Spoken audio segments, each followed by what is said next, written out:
इस वीडियो में हम प्लेटफॉर्म का test number 11 practice set number 11 का सामान्य अध्ययन के क्वेश्चन को देखेंगे। इसमें जो 1 से लेकर 40 तक मैथ और रीजनिंग के क्वेश्चन है, उसका मैंने दूसरा वीडियो बहुत ही डिटेल मैंने बना दिया है। उसका लिंक डिस्क्रिप्शन बॉक्स में आप जाकर देख सकते हैं।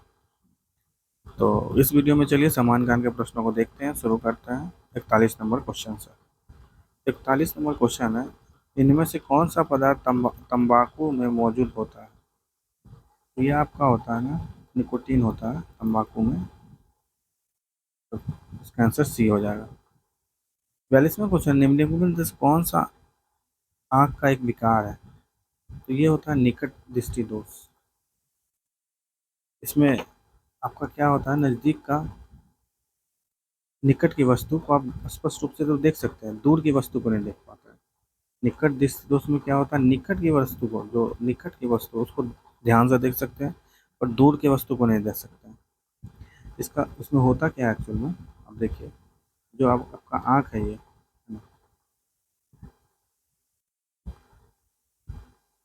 ये जो आँख है, इसमें जो आया रे आया, दो रे आया, इसमें जो रे बनना चाहिए यहाँ पे मिलना चाहिए, दोनों रे को यहाँ पे, तो यहाँ पे नहीं मिलता है, वो पहले मिल जाता है, ऐसे ही मिल जाता है, ऐसे यहीं पे मिल जाता है। जिससे कि आपका रेटिना तक पहुँचा नहीं, ये वाला मतलब इमेज जो आपको बनना चाहिए था, तो आपको दूर की वस्तु नहीं दिखे। इसके लिए हम क्या करते हैं, यहाँ पर हम एक अवतल लेंस, मतलब अवतल लेंस यहाँ पे लगा देंगे, है ना, ऐसे करके लगा देंगे। इसके कारण क्या होगा, थोड़ा सा रे जो यहाँ पे हो रहा था वो चला जाएगा यहाँ पे फिर से मिलने लगेगा और ये आपको दिखने लगेगा। अवतल देश का उपचार होता है, अवतल देश हम यूज करते हैं इसके निकट दृष्टि दोष को हटाने के लिए। 43वां क्वेश्चन है, निम्नलिखित में से कौन सा प्राणी आमतौर पर अपने घोंसले के अंडे नहीं बनाता है? तो ये अपना घोंसला नहीं बनाता है, कोयल अपना घोंसला नहीं बनाता है। 44वां क्वेश्चन है, निम्नलिखित में से किस स्थिति में हम कमरे के ताप पर पानी उबाल सकते हैं? कमरे पे अगर ताप पर आपको पानी उबालना है तो आपको प्रेशर कम करना पड़ेगा, दाब कम कर, क्योंकि प्रेशर और टेम्परेचर दोनों प्रोपोर्शनल होते हैं। जैसे कि आप हाइट पे जाइएगा तो वहाँ प्रेशर कम रहा है तो कम टेम्परेचर पे भी आप चावल पका सकते हैं, है ना, ये होता है। तो आपको रूम टेम्परेचर पे खाना बनाना है, 100 डिग्री पे नहीं, आपको 36 डिग्री पे ही बनाना है, तो आपको प्रेशर को भी 36 के प्रोपोर्शनल कम करना पड़ेगा। 45वां क्वेश्चन है, दो सतहों की अनियमितताओं का क्या होता है जो स्थैतिक घर्षण का कारण बनता है? इसको बोला जाता है इंटरलॉकिंग, एक दूसरे में इंटरलॉकिंग हो जाता है। 46वां क्वेश्चन है, निम्नलिखित में से कौन सा धातु ऊष्मा एवं विद्युत का सुचालक होता है? तो ये आपका ग्रेफाइट है। ग्रेफाइट है जो कि अधातु है, पर ये हीट और जो आपके विद्युत है, करंट है, इसको सुचालक होता है। 47वां क्वेश्चन, निम्नलिखित में से कौन सा गैस का ऊर्जा मान, कैलोरी मान सबसे अधिक होता है? तो इसीलिए हम ग्रीन हाइड्रोजन की तरफ बढ़ रहे हैं, आजकल ग्रीन हाइड्रोजन प्लांट बना रहे हैं, क्योंकि हाइड्रोजन में ये होता है, ऊर्जा मान कैलोरी मान ज़्यादा होता है। 48वां क्वेश्चन है,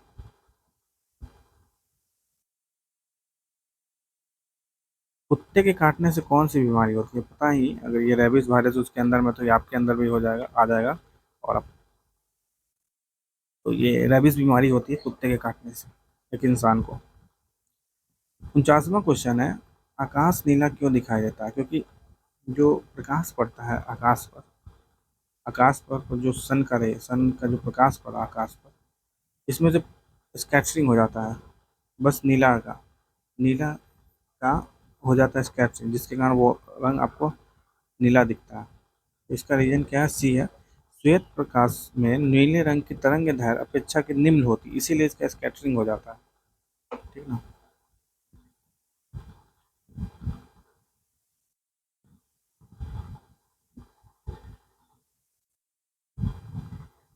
50वां क्वेश्चन है, ऊर्जा के पारंपरिक स्रोतों का दूसरा नाम क्या है? ये कहलाता है ऊर्जा के गैर नवीनीकरणीय स्रोत। हम पहले गैर नवीकरणीय स्रोत पे ज़्यादा निर्भर थे, अब इसको नवीकरणीय स्रोत पे की तरफ ज़्यादा जा रहा है हम। 51वां क्वेश्चन है, गैस की कमी स्कर्वी का कारण बनती है। तो विटामिन सी की कमी से आपको विटामिन सी की कमी से आपको स्कर्वी हो सकता है। काली खांसी डैश को कहा जाता है, तो काली खांसी परट्यूसिस को कहा जाता है।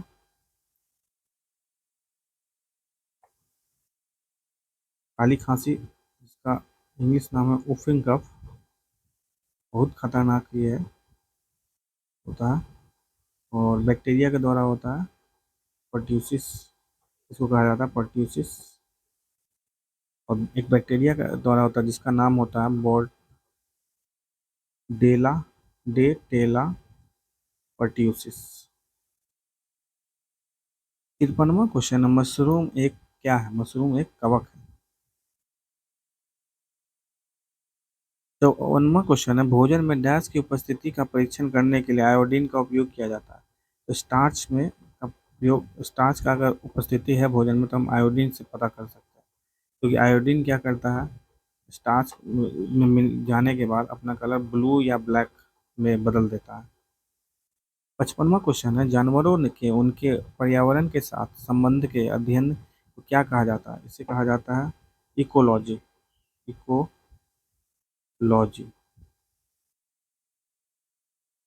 56वां क्वेश्चन, इनमें से किसमें ऑप्टिकल लेंस नहीं होता? ये आपका स्टेथोस्कोप, ये आपका दिल की धड़कन ये सब नापने के लिए यूज होता है। 57वां क्वेश्चन है, निम्नलिखित में से किसमें खाद्य फाइबर प्रचुर मात्रा में होता है? तो सेब में फाइबर बहुत ज़्यादा होता है, तो खाने को पचाने में बहुत ही मदद करता है ये। 58वां क्वेश्चन है, रक्त के तरल भाग को क्या कहा जाता है? तो इसे आप तरल भाग को हम प्लाज्मा कहते हैं। रक्त में आपका होता है आरबीसी, डब्ल्यूबीसी, प्लेटलेट्स, जो कि डेंगू में वही कम हो जाता है प्लेटलेट, और फिर प्लाज्मा होता है। तो लिक्विड पार्ट जो है उसमें ना प्लाज्मा कहलाता है। 59वां क्वेश्चन है, कौन सा पोषक तत्व भोजन के पश्चात अधिकतम ऊर्जा प्रदान करती है? तो ये आपका फैट है, सबसे ज़्यादा एनर्जी आपको मिलेगा इसी से। निम्नलिखित में से कौन सा हर्ट्ज के बराबर है? तो ये आपका प्रति सेकंड हर्ट्ज के बराबर, क्योंकि फ्रीक्वेंसी क्या होता है, 1/टाइम होता है, 1/t, मतलब 1/50 सेकंड ये होता है, मतलब प्रति सेकंड, पर सेकंड इसका यूनिट आ गया पर सेकंड। और फ्रीक्वेंसी जो होता है हर्ट्ज, इसका यूनिट होता है, तो हर यूनिट हो गया प्रति सेकंड। 60वां क्वेश्चन है, 61वां क्वेश्चन है, सोडियम डैश के संग्रहित किया जाता है?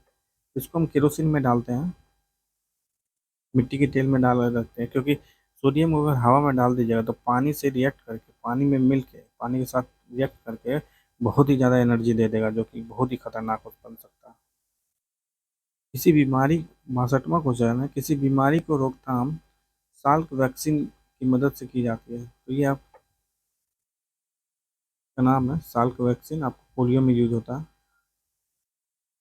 63वां क्वेश्चन है, एक तरल जल द्वारा गैस जल वाष्प में परिवर्तित होने वाली प्रक्रिया को क्या जाता है? यही वाष्पीकरण कहलाता है।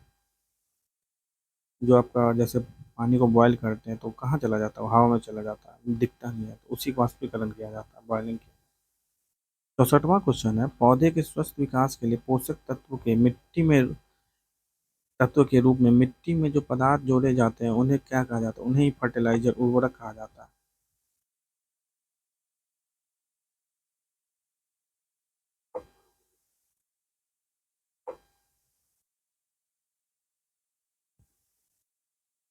उन्हें उर्वरक कहा जाता है। मेन आपका NPK फर्टिलाइजर बहुत ज़्यादा यूज होता है, नाइट्रोजन, फॉस्फोरस और पोटेशियम।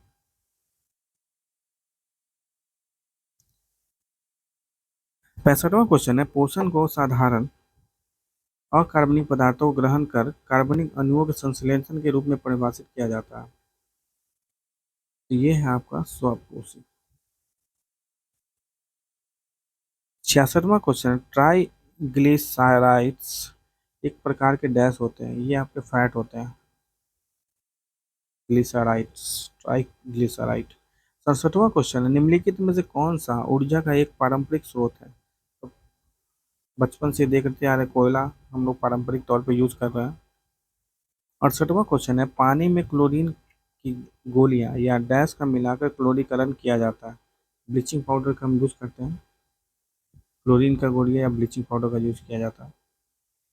69वां क्वेश्चन, निम्नलिखित में से किसमें द्विबीजपत्री बीज होती है? ये गुलाब में होता है। 70वां क्वेश्चन, निम्नलिखित में से किस रसायन का उपयोग सूक्ष्म जीवों के विकास के लिए किया जाता है? सूक्ष्म जीवों की विकास की रोकथाम के लिए परिरक्षक के रूप में नहीं किया जाता है, तो नहीं किया आपका बेंजोइक एसिड किया जाता है, सोडियम बेंजोएट किया जाता है, सोडियम मेटाबाइसल्फेट किया जाता है, और सोडियम हाइड्रोजन कार्बोनेट नहीं किया जाता है। 71वां क्वेश्चन, ए जी टेंसले ने 1935 में डैश की अवधारणा दी थी, तो पारिस्थितिक तंत्र के बारे में इन्होंने बताया था। ए जी टेंसले के द्वारा पारिस्थितिक तंत्र के बारे में बताया गया। 72वां क्वेश्चन है, निम्नलिखित में से कौन सा एक कोशिकीय जीव नहीं है? ये पादप आपका कोशिकीय जीव नहीं है। 73वां क्वेश्चन है, निम्न में से कौन सा जड़ नहीं है? तो आपका आलू जड़ नहीं है। मूली देखते हैं, ये सब के साइड में आप देखते हैं जड़ निकला रहता है ना, तो ये जड़ की तरह होगा। शकरकंदी भी होता है, टेपियोका भी होता है, और आलू में साइड से जड़ नहीं निकला रहता है। इससे भी आप समझ सकते हैं कि कौन जड़ नहीं है। ये 74वां क्वेश्चन, निम्नलिखित में से कौन सा परिजीवी पौधा है? तो ये अमर बेल आपका पौधा है। 75वां क्वेश्चन है, पत्ती में सिराओं व छोटी सिराओं की व्यवस्था का नाम क्या होता है? तो इसे बोला जाता है सिरा विन्यास। बौद्ध, हिंदू एवं जैन शैलीकृत गुफाओं का एक साथ विद्यमान है। ये एलोरा में आपके मिलते हैं। एलोरा टेम्पल में आपको बौद्ध, ब्राह्मण और जैनिम्स की मूर्तियाँ मिलती है एक ही जगह। मतलब 76 का आंसर बी है। 77वां क्वेश्चन है, शिवाजी ने मुगलों को अपना 3/4 राज किस संधि के द्वारा दिया था? तो वो तो 3/4 राज शिवाजी ने पुरंदर की संधि के द्वारा दे दिया था। 78वां क्वेश्चन है, प्रारंभिक हड़प्पा स्थलों में एक ही खेत में साथ साथ दो फसल के उगाने का साक्ष्य प्राप्त हुआ था कालीबंगा से। तो एक ही खेत में दो दो फल उगाने का साक्ष्य में कहाँ से मिला है? कालीबंगा से, जो कि राजस्थान में है। 69वां क्वेश्चन है, किस प्रणाली में व्यवस्थापिका का राष्ट्रपति से पृथक व स्वतंत्र अस्तित्व होता है? तो ये है आपका अध्यात्मक प्रणाली में। 80वां क्वेश्चन है, निम्नलिखित में किस तिथि को संविधान सभा की अंतिम बैठक हुई थी? तो ये हुआ था आपका 24 जनवरी 1950 को अंतिम बैठक। इसी दिन भारत का राष्ट्रगान मान लिया गया था, जन गण मन को। 81वां क्वेश्चन है, निम्नलिखित में से किस देश के संविधान में से आयरलैंड ने राज्य के नीति निर्देशक तत्व को अपनाया था? तो स्पेन के नीति निर्देशक तत्व है, मतलब डीपीएसपी को आयरलैंड ने अपनाया था, और भारत ने आयरलैंड से अपनाया। 82वां क्वेश्चन, विश्व व्यापार संगठन अब गैट के स्थान पर है। पहले गैट कहा जाता था उसे, गैट होता था। विश्व व्यापार संगठन गैट की तरह था, गैट उसका नाम था। उसको वर्ल्ड ट्रेड ऑर्गेनाइजेशन नाम दे दिया गया, वर्ल्ड ट्रेड बन गया था 1995 में। तो उसका मुख्यालय कहाँ पर? उसका मुख्यालय स्विट्जरलैंड जेनेवा में है। 83वां क्वेश्चन है, विधान परिषद की सदस्यता के लिए न्यूनतम आयु कितनी होती है? विधान परिषद बोलिए या राज्यसभा बोलिए, दोनों का न्यूनतम आयु आपको 30 वर्ष चाहिए। 84वां क्वेश्चन है, 1904 में क्रांतिकारियों की गुप्त संस्था के रूप में अभिनव भारत की स्थापना किसके द्वारा की गई थी? तो वी.डी. सावरकर के द्वारा 1904 में अभिनव भारत की स्थापना की गई थी। 85वां क्वेश्चन है, कल्याणकारी राज्य संबंधी विचार किस किसमें दिए गए हैं? ये कल्याणकारी राज्य के संबंधी विचार हमारे डीपीएसपी, मतलब राज्य के नीति निर्देशक तत्व के दिए गए हैं, डीपीएसपी। आर्टिकल 35 से लेकर 51 तक। 86वां क्वेश्चन है, land of the golden pagoda किसे कहते हैं? तो ये म्यांमार को land of the golden pagoda बोला जाता है। 87वां क्वेश्चन है, राजा राम मोहन को राजा की उपाधि किसने दी थी? तो ये अकबर II के द्वारा दिया गया था। जब ये राजा इनका सैलरी बढ़ाने के लिए, मतलब राजा राम मोहन राय सैलरी बढ़ाने के लिए अकबर दो का मतलब प्रस्ताव लेकर हमें इंग्लैंड गए थे। 88वां क्वेश्चन है, निम्नलिखित में से कौन कैबिनेट मिशन के भारत पहुंचने पर भारतीय राष्ट्रीय कांग्रेस का अध्यक्ष था? उस समय भारतीय राष्ट्रीय का अध्यक्ष अबुल कलाम आजाद थे। ये 1940 से 1946 तक रहे थे। कैबिनेट मिशन में 3 लोग आए थे।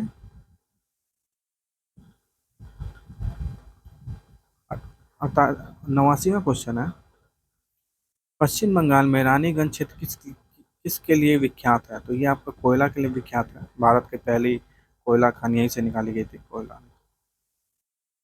90 क्वेश्चन सुमेलित करना है हमें। तो देखिए, सुरेश तेंदुलकर आपका गरीबी रेखा से रिलेटेड है, गरीबी रेखा निर्धारण करने के लिए। नरसिम्हन बैंकिंग क्षेत्र के लिए, बैंकिंग क्षेत्र में सुधार के लिए संबंधित है, नरसिम्हन कमेटी। राजा तिलैया समिति, ये आपका टैक्स में सुधार करने के लिए, कर से सुधार करने के लिए चलैया समिति है। मदन मोहन पुंची समिति, ये केंद्र राज्य संबंध से रिलेटेड है। तो इसका आंसर ए हो जाएगा, 1, 2, 3, 4। 91 क्वेश्चन है, बिहार राज्य का क्षेत्रफल भारत के क्षेत्रफल का कितना प्रतिशत है? तो ये है 2.86%। 92 क्वेश्चन है, निम्न में से किस क्षेत्र में ग्रीष्म मानसून के दौरान अधिकतम वर्षा होती है? तो गर्मी में सबसे ज़्यादा किसके दौरान होती है? उत्तरी पूर्व पहाड़ी क्षेत्रों में सबसे ज़्यादा वर्षा होती है। 93 क्वेश्चन है, किस नदी पर नागार्जुन सागर परियोजना स्थित है? तो कृष्णा नदी पर नागार्जुन सागर परियोजना है। 94 क्वेश्चन है, भारत में जनसंख्या की घनत्व की परिभाषा क्या कहलाती है? तो जनसंख्या घनत्व की परिभाषा बोला जाता है 1 किलोमीटर में व्यक्तियों की कितना संख्या, मतलब व्यक्तियों की संख्या बता किलोमीटर स्क्वायर, मतलब 1 किलोमीटर स्क्वायर एरिया में कितना व्यक्ति है। तो इसका आंसर डी हो जाएगा, 94 का आंसर डी हो जाएगा। 95 निम्नलिखित में से किसे लखनऊ में सन 1857 के विद्रोह का नेतृत्व किया गया था? तो लखनऊ में हजरत महल जी के द्वारा नेतृत्व किया गया था। 96 क्वेश्चन है, अकबर ने पंचमहल का निर्माण जो खंभों के लिए विख्यात है कहाँ किया गया था? ये फतेहपुर सीकरी, जो दूसरी कैपिटल थी, आगरा के अलावा दूसरी कैपिटल जो अकबर की थी फतेहपुर सीकरी, वहाँ पर पंचमहल बनाया गया था। 97 क्वेश्चन है, स्वामी दयानंद सरस्वती ने प्रथम आर्य समाज 1875 में कहाँ स्थापित किया गया था? तो ये मुंबई में किया गया था आर्य समाज की स्थापना। 98 क्वेश्चन है, आजाद दस्ता के पहले प्रशिक्षण शिविर का गठन किसके निर्देशन पे हुआ था? तो सरदार नित्यानंद सिंह के द्वारा हुआ था। मेन आजाद दस्ता से रिलेटेड आपके जयप्रकाश नारायण है, भागलपुर से शुरुआत किए थे, और मेनली इसका आजाद दस्ता का असली काम नेपाल में हुआ था। तो सरदार नित्यानंद सिंह पहले प्रशिक्षण शिविर के गठन के निर्देशन करता था। 99 क्वेश्चन है, बिहार का पहला दैनिक हिंदी अखबार बिहार बंधु किस वर्ष शुरू हुआ था? तो ये आपका 1872 में हुआ था, बिहार बंधु की शुरुआत। 100वां क्वेश्चन है, संसदात्मक सरकार में कार्यपालिका अपने समस्त कार्यों तथा नीतियों के लिए उत्तरदायी होता है। संसदात्मक सरकार में वो विधायिका के प्रति उत्तरदायी होता है। 101वां क्वेश्चन है, भारतीय संविधान की प्रस्तावना को कितनी बार संशोधित किया गया? तो आज तक एक ही बार प्रस्तावना, मतलब प्रियम्बल को एक ही बार संशोधित किया गया, वो भी 1976 में, जो 42वां संशोधन था।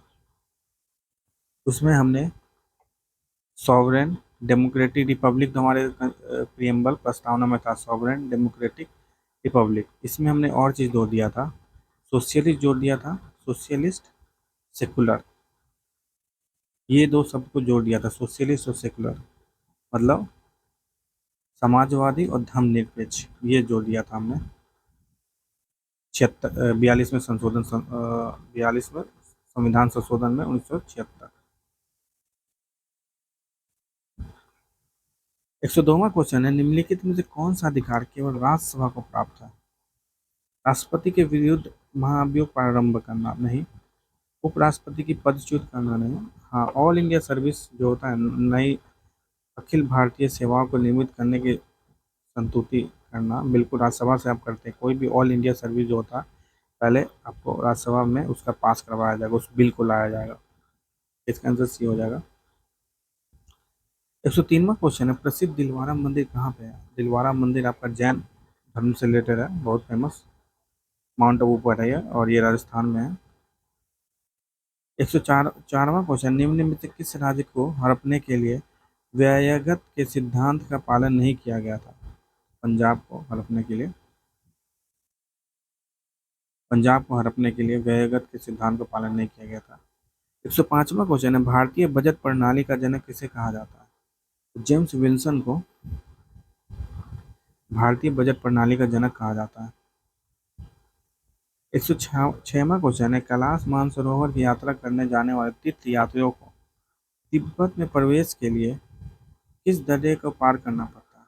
तिब्बत में जो है ना, आपको सिक्किम में आपका है, सिक्किम में आपका नाथुला पास है, इससे हम मानसरोवर लेक यहाँ पे जाते हैं, है ना, नेपाल है यहाँ पे, ये सिक्किम है, और यहाँ पे नाथुला पास है, यहाँ से हमको मानसरोवर लेक जा सकते हैं। मतलब आजकल ये बंद है, पहले जाते थे हम लोग, तो इसका आंसर डी हो गया। 107वां क्वेश्चन है, डॉक्टर अंबेडकर ने भारतीय संविधान के लिए किस प्रावधान को संविधान का आत्मा कहा था? ये जो आर्टिकल 32 था, संवैधानिक उपचारों का अधिकार, मतलब आपका कोई फंडामेंटल मौलिक अधिकार हनन हो रहा तो आप सीधे सुप्रीम कोर्ट जा सकते हैं आर्टिकल 32 का यूज करके, या आर्टिकल 226 भी का यूज करके आप हाई कोर्ट जा सकते हैं। 108वां क्वेश्चन है, निम्न में से कौन सा समूह बिहार के न्यूनतम साक्षरता दर वाले जिलों को व्यक्त करता है? सबसे कम आप देख सकते हैं पूर्णिया में है साक्षरता दर, फिर सीतामढ़ी में, कटिहार में, मधेपुरा, सहरसा में। 109वां क्वेश्चन है, भारतीय संविधान की 8वीं अनुसूची में कितनी भाषाओं का उल्लेख है? इसमें 22 भाषाओं का उल्लेख है, इंग्लिश नहीं है इसमें, अंग्रेजी नहीं है, पर मैथिली है भारत में। 110वां क्वेश्चन है, भारतीय संविधान में मौलिक कर्तव्यों का उल्लेख किस अनुच्छेद में है? तो मौलिक कर्तव्य मतलब फंडामेंटल ड्यूटी, आर्टिकल 51 ए में है, 51 ए में है। टोटल 11 मौलिक कर्तव्य है, जिसको हमने रूस से लिया था। 111 क्वेश्चन है, बिहार में इस स्कूल परियोजना का संबंध किससे है? नगर निगम वित्त से है, इसका आंसर डी है। इसका फुल फॉर्म होता है support program for urban reform, मतलब जो शहर में जो गरीबी है उसको उन्मूलन करना, स्पर परियोजना के अंदर में बिहार में हो रहा है। 112वां क्वेश्चन है, मुगल साम्राज्य में नील उत्पादन का सर्वाधिक प्रसिद्ध क्षेत्र कौन सा था? तो आपका बयाना था, बयाना नील उत्पादन के लिए सबसे प्रसिद्ध क्षेत्र था, जो कि भरतपुर राजस्थान में है, राजस्थान में है। 113वां क्वेश्चन है, किस वर्ष को बाजरा का अंतर्राष्ट्रीय वर्ष घोषित किया गया? तो भारत के प्रयत्न के बाद 2023 को अंतर्राष्ट्रीय इंटरनेशनल डे ऑफ मिलेट घोषित किया गया है, और बाजरा को श्री अन्न बोला जा रहा है, श्री अन्न। 114वां क्वेश्चन है, भारत की पहली अंडर वाटर मेट्रो कहाँ निर्माणाधीन है? तो कोलकाता में हुगली नदी के नीचे निर्माणाधीन है। 115वां क्वेश्चन है, विश्व कैंसर दिवस 2023 का थीम क्या था? ये था क्लोज द केयर गैप। 116वां क्वेश्चन है, केंद्रीय बजट 2023-24 की 7 प्राथमिकताओं सप्तऋषि में क्या शामिल नहीं है? तो आपका युवा शक्ति है, वित्तीय क्षेत्र भी है, समावेशी भी, विकास भी, हेल्थ सेक्टर नहीं है। 117वां क्वेश्चन है, 26 मार्च 2023 को लॉन्च किए गए वन वेब 2 इंडिया 2 मिशन के लिए इस्तेमाल किए गए लॉन्च वाहन का नाम क्या है? इसका नाम था LBM-3M3। 118वां क्वेश्चन है, महिला प्रीमियम लीग क्रिकेट टूर्नामेंट में विजयी हुई क्रिकेट टीम का नाम क्या है? तो महिला प्रीमियम लीग मुंबई इंडियंस ने जीता है, और पुरुष प्रीमियम लीग को जीता था चेन्नई सुपर किंग ने। 119वां क्वेश्चन है, संयुक्त सैन्य अभ्यास अजय वारियर 2023 किन देशों के बीच हुआ है? अजय वारियर आपका यूनाइटेड किंगडम और भारत के बीच में हुआ है। 120वां क्वेश्चन है, Modi shaping a global order in flux किसने लिखी है? तो ये हमारे विदेश मंत्री एस जयशंकर जी के द्वारा लिखा गया। ये था आपका सेट नंबर 11 का सामान्य ज्ञान के प्रश्न। ऐसे ही और वीडियो है हमारा इस चैनल पर, देख सकते हैं आप, नीचे लिंक है डिस्क्रिप्शन में। अगर इस वीडियो को आपने लाइक नहीं किया तो लाइक कर दीजिए, चैनल को सब्सक्राइब कर दीजिए और उन सभी के साथ शेयर कर सकते हैं जो एग्ज़ाम का प्रिपरेशन कर रहे हैं। हमारे साथ बने रहने के लिए धन्यवाद।